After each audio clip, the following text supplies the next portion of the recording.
হচ্ছে চান্ডিকা হাথুরুসিংহে অ্যান্ড সাকিব আল হাসান, তারাই সব ডিসিশন মেক করবেন, তাদের বাইরে অন্য কেউ নাক গলাতে পারবেন না।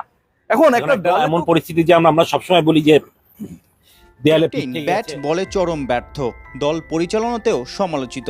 ভেতরের খবর, টানা হারতে থাকায় মাথাটাও নাকি ওলটপালট হয়ে গেছে সাকিবের। কলকাতায় পাকিস্তান ম্যাচের আগে রাত 1:30টায় টিম মিটিং ডেকে নয়া রেকর্ডই করেছেন। আসসালামু আলাইকুম সুপ্রিয় দর্শক বন্ধুরা, এবার বাংলাদেশ ক্রিকেট নিয়ে যেন একের পর এক অস্থিরতা কমছেই না।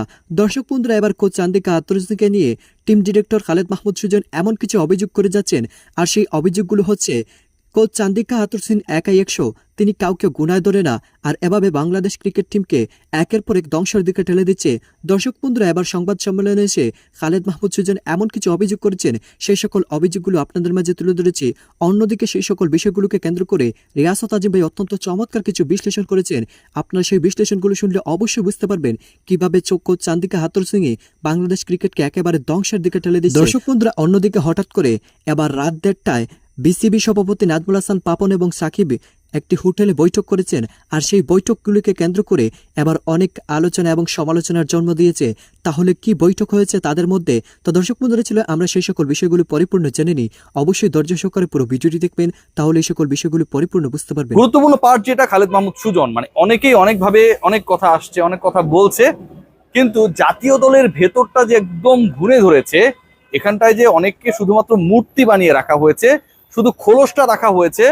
আমরা জানি না, ওই যে মমি বানিয়ে অনেককে রাখা হয়, অনেক মিউজিয়ামে দেখি Shahrukh Khan, Amitabh Bachchan, Angelina Jolie, but তারা আসলে রিয়েল হিউম্যান বিইং না, রক্ত মাংসের মানুষ না, মোমের তৈরি, তাদের মতোই অবয়ব তৈরি করে রাখা হয় যেন দর্শনার্থীরা গিয়ে বিমোহিত হন।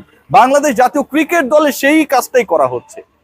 যারা ইফেক্টিভ এফিশিয়েন্ট প্রশ্ন করতে পারেন এবং যারা স্পষ্টবাদী, সেই মানুষগুলো এবারের বিশ্বকাপে দলের সাথে এসেছেন ঠিকই, কিন্তু তাদের কোনো স্পেসিফিক রোল নেই, despite they are the technical person. Khaled Mahmud Sujon একদম সোজা সাপটা বলে দিয়েছেন যে আসলে ওই মুরব্বি বানিয়ে রাখা হয় না অনেককে, যে ডিসিশন যে যার মতো করে নিচ্ছে, কিন্তু অতিশী পয় দাদুর কাছে গিয়ে শেষ পর্যন্ত বলে যে আসলে অমুকের সাথে তমুকের বিয়ে হচ্ছে, আপনি একটু আশীর্বাদ করে দেন। এই আশীর্বাদের রোলে আসলে খালেদ মাহমুদ সুজনকে রেখে দেওয়া হয়েছে। তার ডিসিশন মেকিং এ, 11 সিলেকশনে, ফরমেশনে, ব্যাটিং অর্ডার কি হবে, সেই জায়গাগুলোতে কোনো রোল নেই। হয়তো অনেকেই ভাবছেন যে খালেদ মাহমুদ সুজনের কোনো রোল নেই, তাতে কি হয়ে গেছে, তিনি এমন কি করে ফেলেছেন। মজাটা কিন্তু এখানটায় না, অন্যখানে। যে পরিকল্পনা এটা করা হয়েছে সেটা হচ্ছে চান্ডিকা হাথুরুসিংহে অ্যান্ড সাকিব আল হাসান, তারাই সব ডিসিশন মেক করবেন, তাদের বাইরে অন্য কেউ নাক গলাতে পারবেন না। এখন একটা দলে তো অনেক সময় ক্যাপ্টেনও ভুল ডিসিশনের পথে যেতে পারেন, কোচেরও ভুল হতে পারে, সেটা শুধরে দেওয়ার জন্য কেউ যদি বুঝতেও পারেন, সেটা ফিল করতে পারেন, তাকে সেই ক্ষমতা কিংবা বলার সেই অধিকারটা দেওয়া হয়নি। জাতীয় দল বিশ্বকাপে ব্যর্থ হয়েছে নানা কারণে। মাহমুদুল্লাহ রিয়াদকে একটা সময় আমরা বঞ্চনা করেছি, তামিম ইকবাল এই মুহূর্তে জাতীয় দলের সাথে নেই, টু মেনি এক্সপেরিমেন্টস, কিন্তু দিন শেষে এখন দেখে যেটা মনে হচ্ছে যে পুরোটাই পরিকল্পিত, শুধুমাত্র ক্ষমতা কুক্ষিগত করে রাখার জন্য, পুরো দলের উপর এটা একটা বাজে ইম্প্যাক্ট ফেলার জন্য যারা অন্তত ইনপুট দিতে পারেন তাদেরকেও পুতুল বানিয়ে রাখা হয়েছে। সুজন ভাই অন্তত তাই বললেন।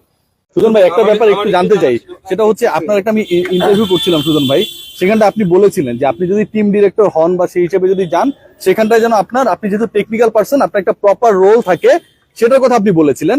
বাট আজকে ইন্টারভিউ দেওয়ার আগে, আমাদের সাথে কথা বলার আগে যে আপনি ইন্টারভিউটা দিয়েছিলেন, সেখানটা আপনি বলেছেন যে all the decisions are making by the captain and coach. তাহলে কি খালেদ মাহমুদ সুজন এখানটায় তার প্রপার রোলটা প্লে করতে পারছে না, নাকি ইচ্ছাকৃত ভাবেই আপনার মনে হচ্ছে যে এই কিছুদিন আগে নানু ভাই এসে ঘুরে গেল, এখন সুমন ভাই এসছে, এরপর রাজাক ভাই হয়তো আসবে, এরকম ভাবেই আপনি এসছেন? মানে না, আপনার রোলটা কোথায় সুজন ভাই? আপনি বলেছেন রোলটা আমি করছি না সেটা না, আমার যেটা বিসিবি থেকে আমাকে যে রোলটা দেওয়া হয়েছে সেটাই আমি করার চেষ্টা করছি।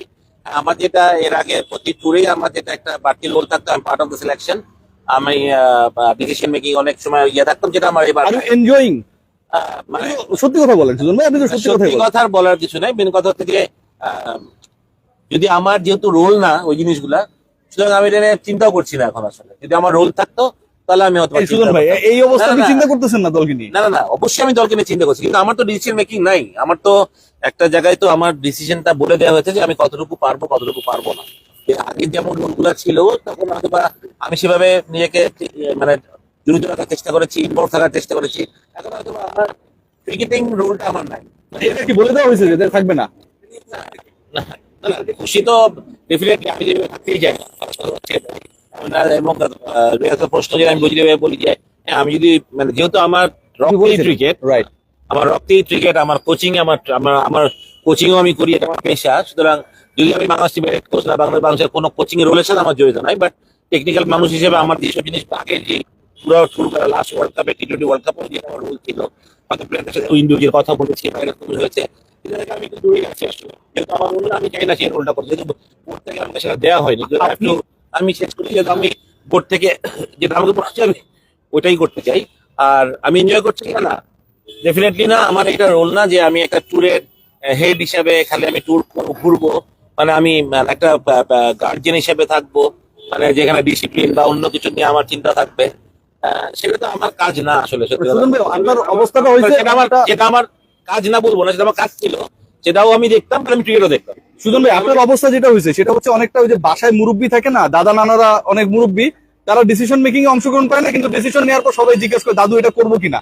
এই দাদু হয়ে তো আপনি নিশ্চয়ই থাকতে চাননি। না, চাইনি, বাট আমার মনে হয় যে থাকে এই সব মুহূর্তে সেগুলো না করাই ভালো। যেটা আমরা সামনে দেখতে পারি, যেটা হয়ে গেছে বা সেটা চিন্তা করে লাভ নাই।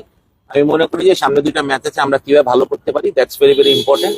আমার মনে হয় যে আসলে সমালোচনা করলে অনেক কিছুরই করা যাবে, এটা কোনো ইয়ে নাই, সমালোচনা থাকবেই, অনেক কথাই আমাদের ঠিক হবে, অনেক কিছু ভুল হবে।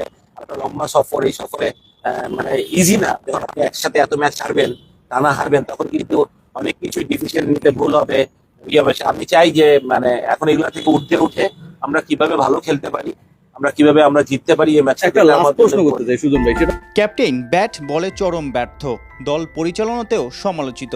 ভেতরের খবর, টানা হারতে থাকায় মাথাটাও নাকি ওলটপালট হয়ে গেছে সাকিবের। কলকাতায় পাকিস্তান ম্যাচের আগে রাত 1:30টায় টিম মিটিং ডেকে নয়া রেকর্ডই গড়েছেন। ঘুম ঘুম চোখের সেই মিটিংয়ে কি যে পরিকল্পনা হয়েছে টাইগারদের, তা তো মাঠেই প্রমাণ মিলেছে। তবে কি এই সাকিবের দেয়ার আর কিছুই নেই? কোটি ভক্ত থেকে বোর্ড কর্তারা সাকিবদের উপর আস্থা হারাচ্ছেন সবাই। ক্রিকেটারও বলছে যে 4টা হারার পরেও এখনো 4টা জেতার মানে দারুণ সম্ভাবনা রয়েছে। আপনার কি মনে হয়? নেদারল্যান্ডস ম্যাচের আগের দিন খেলাযোগের প্রশ্নে পাপনের অমন আচরণ বলে দেয় দল যে জিতবে সেই বিশ্বাসে ফাটল ধরেছে। কলকাতায় দলের সঙ্গে দফায় দফায় মিটিং করেছেন বোর্ড সভাপতি, এমনকি খেলোয়াড়দের সাথে 1-to-1ও বসেছেন টাইগার ক্রিকেটের বিগ বস। এতেই পরিষ্কার হেড কোচ চান্ডিকা হাথুরু সিংহে এবং কাপ্তান সাকিবের উপর আস্থা কমেছে। নাম প্রকাশে অনিচ্ছুক এক ক্রিকেটার খেলাযোগে জানিয়েছেন, এশিয়া কাপ এবং বিশ্বকাপে ব্যাটিং অর্ডার নিয়ে কোচ ক্যাপ্টেনের এত নাড়াচাড়া কেউই পছন্দ করছেন না। বোর্ড সভাপতির কাছেও নাকি ব্যাটিং অর্ডার ইস্যুতে নালিশ দিয়েছেন একাধিক ব্যাটার। বিশ্বমঞ্চে এসে কেন করতে হবে এত পরীক্ষা নিরীক্ষা? টিম ম্যানেজমেন্টের অতি এক্সপেরিমেন্টে নিজ পরিকল্পনা করে সামর্থ্য অনুযায়ী খেলতে নাকি ব্যর্থ হয়েছেন বাংলার ব্যাটাররা। কলকাতা পর্বে সবার সঙ্গে আলোচনা করে নানান সমস্যা টুকে নিয়েছেন বোর্ড সভাপতি।